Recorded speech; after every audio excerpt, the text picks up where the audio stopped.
Ryan, what do we need to make you the left's Joe Rogan? Oh, fuck off. I don't want to be the left's Joe Rogan. You're not the first person to ask me this question this week. God damn it. I mean, I have thought about this, not for me, because okay. No, for you. I'm only interested in the answer for you. So, I mean, the problem is that I am not a particularly mainstream person. I don't have a lot of mainstream interests.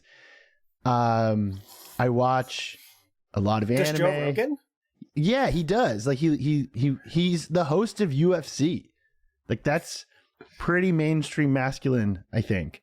Which is kind of the problem when you talk about Joe Rogan, because he has sort of codified a set of things that men in America are supposed to care about: smoking weed, watching UFC, investing in crypto, being buff, gains. I don't have gains.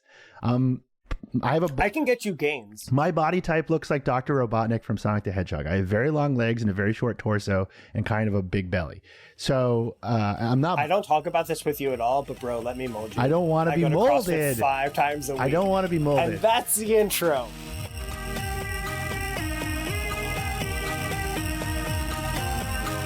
It's been a week and change since the red wave, and every time I go on Ryan's Twitter, I see he's arguing about dumb Democratic takes.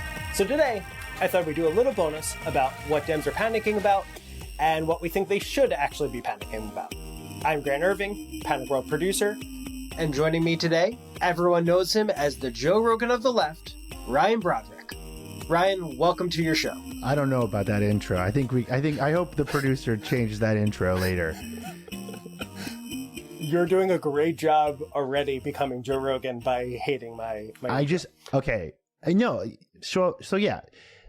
I think you have to start with what is Joe Rogan? That is the first thing. Democrats are convinced that Joe Rogan is this political mastermind, this Svengali of American males, activating their right-wing fantasies. And that's just not really true. I mean, we will get there. I think our listeners know this. I was just putting that question in to fuck with you. Where I really want to start is, why did you think Kamala would win? There's a brief moment in August. I remember where I was. I was on an Amtrak train going off to vacation. And she had a particularly aggressive week. Tim Walz was in. Brat was relevant still and felt cool. She had this massive war chest. I think Swifties had just mobilized for her. White Dudes for Harris was right around the corner if it hadn't happened already.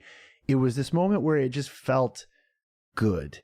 It felt really good. And I look back on it now and I sort of realized that I may have been micro-targeted for millennial nostalgia and it was blinding me.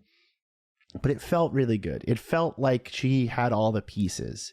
She was aggressive.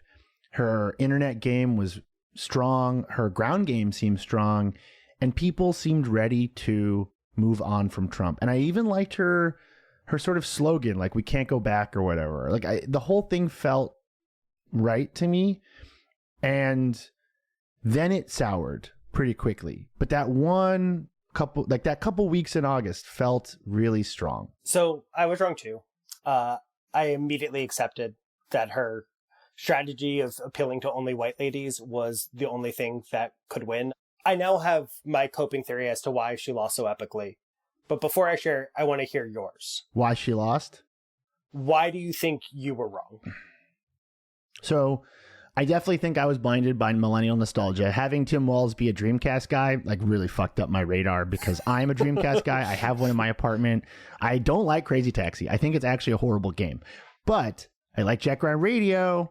I like Dreamcast. I think it was ahead of its time. We can talk all you want about the VMU, the virtual memory unit that you could play little video games on. Say Sonic Adventure 2, we can go down the rabbit hole. But I wish we were still talking about push-ups. Keep going. I mean, hell, Tim Walz used American football in one of their TikTok videos. The band, by the way. Yeah. It was really hitting me hard. The major reason, though, I think they lost is quite simple, which is that Kamala had a very fuzzy platform, actually. Gun to my head, I don't think I could really tell you what she cared about other than owning a gun and cooking. I think she likes cooking and dancing. The other problem is that the Democrats have what one politician this week referred to as a high income base. And they didn't seem particularly interested in alienating that high income base. In fact, Kamala Harris's, I think her brother-in-law is the chief legal officer for Uber, who, according to one story I was reading this week, was advising her to be softer on big business to coax CEOs to their side. Like, just typical Democrat clown shit that I think really muddled their messaging, which was vague and strange. And I think there was this idea that they could Obama it and be like, I want to be turning forever into the future kind of thing. And they didn't define the future. They just said that we were going to have one. And it's like, yeah, sure. But they didn't really say what it was going to be. Meanwhile, Trump is at rallies in his little like anti-assassin cube, being very clear about certain things. Obviously, he's like ranting and raving about sharks and Hannibal Lecter and stuff. But he is very clear about several things, which, you know, I'm going to make you never have to pay taxes again, and I'm going to deport every immigrant you don't like, and maybe I'll keep the immigrants you do like. And Americans, I just think after 4 years of Biden, were tired. They were uninformed. They didn't like the Democrats because they couldn't really understand what the Democrats had done for them. And the simplest message won. Do you think she ran a better campaign than Hillary? That's a great question, actually. She didn't say hawk two of the polls. So that is one point on Kamala's side. Or would that have done the trick? I think it was... Or would that have snapped in place? I think it was definitely a savvier campaign. I think it was a savvier campaign for a political era that no longer exists. In fact, if you took Kamala Harris's campaign in 2024 and you time traveled back to 2016 and you did it, then it would have beaten Trump then. Exactly. That's so I thought she ran here, let me lay out my theory for you. Yeah. I think she ran the most competent campaign against Trump we've seen. And I think in either 2016 or 2020, that would have been a landslide. But when you're representing the incumbent, that doesn't hit the same way. So if I was to distill it down, I think it's about vision. My theory is that campaigns win when they offer an alternative and vision. And the longer it went on, the more it was like, she's not about anything, just like you were saying. The right's vision, they always know it. It's fear-mongering. It's fear-mongering in taxes. So, like, you know what it was about. And I think when the left lacks vision, that is believable and actually feels like it's meeting the moment, that's when people want to go, well, maybe if we just deport them all, my life will be better. If you don't give people an adequate vision to feel good about, then they're looking for an enemy to blame. And like broad strokes, think like no one has job security. No one feels really like no one's buying a house. Like the lack of vision, but things are going to get better just felt not enough, considering that she hangs out with a bunch of Uber CEOs and she doesn't really know that people are like, I don't think I'm going to be able to afford to have kids. Well, okay, so there's like one macro trend that I think you have to sort of mention in these conversations, which you're kind of swiping at, which is that not one incumbent politician in any democracy on earth won re-election in 2024. And when I had read that stat, it reminded me a lot of, this should not come as a surprise to anyone who's ever at Garbage Day, listened to any music I've ever scored for any of our projects or seen a Garbage Day live show. But I'm a big fan of the documentarian Adam Curtis out of the UK. You should go watch Hypernormalization, his 3-hour horrifying documentary about the birth of the 21st century, anywhere you can find it. He hammers this idea quite often, which is that at the end of history in the late 90s, the sort of post-World War II status quo started to morph into managers. Tony Blair is the example he uses as this sort of like status quo manager at the end of history. Bill Clinton is another fantastic example where it's like, we are done. The conflicts of the 20th century are over, and we are just going to manage until the sun burns out. And I think the biggest takeaway of this year's election cycle, which was the most amount of elections in 1 year ever, I believe, the biggest takeaway for me is that the neoliberal managerial concept is not working. It cannot hold. It could have never worked, but it certainly cannot hold now. People are mad, and anyone who has power. In fact, if you want a really good example of this, you should just go look at all the prime ministers that have been elected and then kicked out of office in the UK since the beginning of the Brexit era.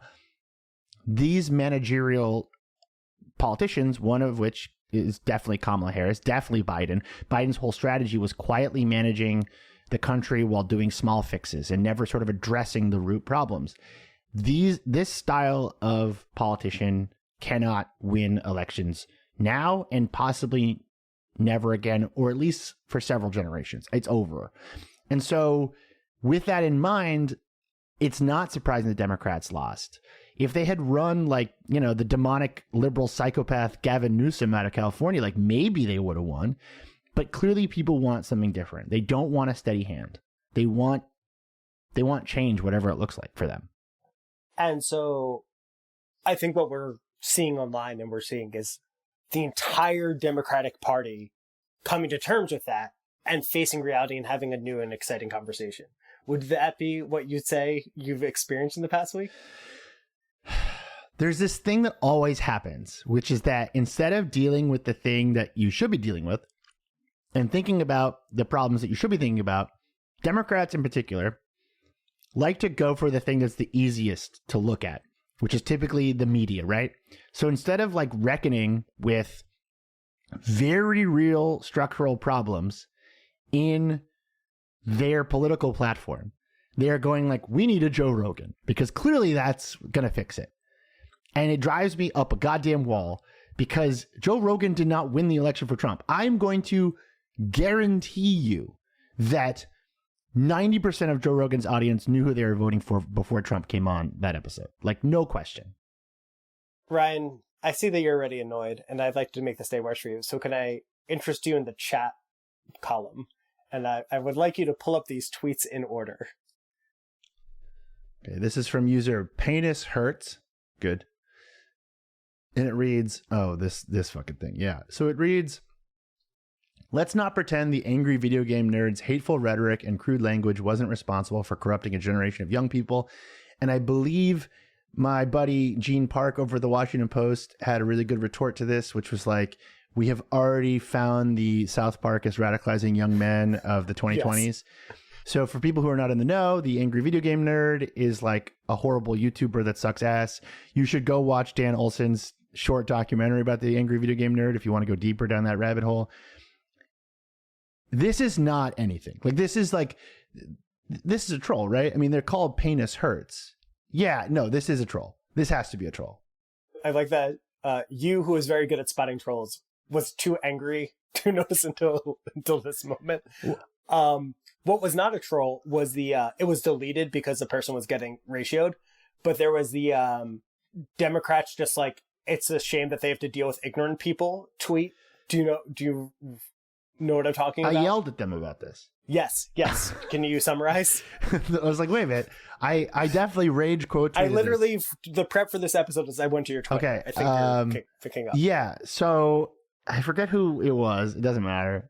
They were claiming that there wasn't a messaging problem on the Democratic side, but they were saying that voters were ignorant of what the Democrats were running on. Now, I was briefly an English major in college, so like I know what words mean. And I would say that if your job is messaging to people, and the people that you want to message to are ignorant, then you're bad at messaging. Because that's the whole game, right? Like, that's it. If you run a newspaper and your readers are uninformed, you run a bad newspaper. So if you have a political party and you're messaging people and they're ignorant and they stay ignorant, then you're bad at messaging.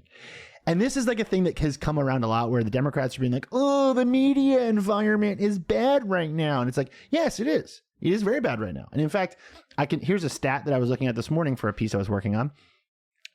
almost all of the top posts about the election on Facebook in the lead up to the election were pro-Harris. The Act Blue donation page was the single most viral interacted with third-party link on Facebook for the last 3 months. That's crazy. The top publisher on Facebook leading up to the election last month was the New York Times. We are not in a Twitter, yes, is controlled by a psychopath who now works for Donald Trump, but Twitter doesn't drive traffic. No one's on Twitter. It doesn't really matter. The actual people, the actual voters, we're looking at very basic stuff on Facebook and largely supportive of Kamala Harris. Now, that could mean that Facebook is just not in touch with the culture of America anymore. Possible. But this is not a totally extraordinary thing to deal with. Yes, the media environment is fractured, sure, but that's their job. They had $1 billion. Instead of instead of paying $1 million for Oprah to come to a concert, they could have just set up a website and blasted an email list or something. They could have bought an ad in Garbage Day if they wanted. There's a million things you could have done with $1 billion, and they didn't do any of it. So I don't have a lot of sympathy for the messaging is hard in a fractured online media environment, because with $1 billion, you could have just built a new media environment. Are you crazy? Next election, we'll just make this a podcast run by the DNC. They can give us 1% of that money, and we can create them a new media environment. It's a great strategy, dude. I spoke to Democratic strategists about these issues. Did they pay you? No, they didn't pay me. But and also I wouldn't have taken it. But if you want to say that Democrats are out of touch, and they are, but the biggest way that they're out of touch is their total misunderstanding of what it takes to campaign in 2024 from a media standpoint. The Donald Trump dark social platform campaign was so aggressive. Their text game was out of control. They were they pretty much ignored TikTok, which I think is correct, because TikTok has almost no impact on the world. It has an impact on how we see the world, which can have downstream effects, sure. But their major thing was manosphere podcasts and aggressive texting. Why do you think the Trump campaign in 2016, I don't know about 2020, but definitely here, seems to just be a step ahead?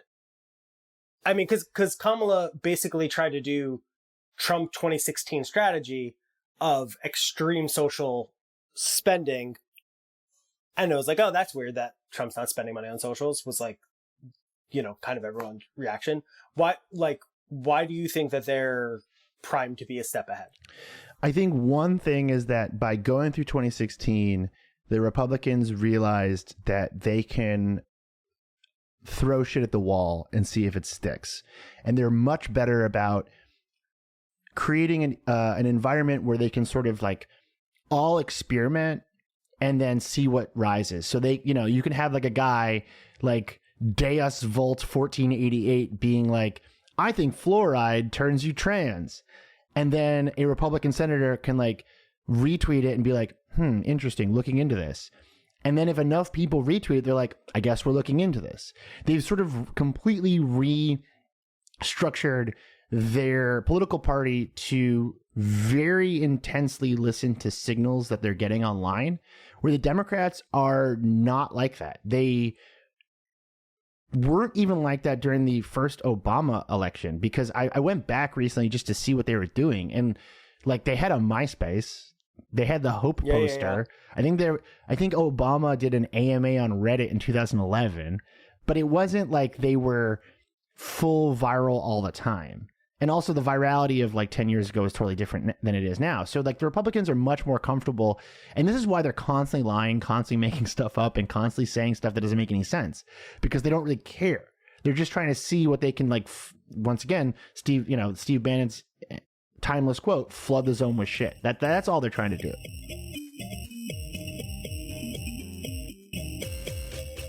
Okay. If you want to check out the rest of the conversation, you can head over to our Patreon at patreon.com/panicworld. And just to give you a heads up, in the next portion of the conversation, Ryan gives you all the answers you need. Not just about what the Democrats need to do and what went wrong in the election, but all of the answers you personally need.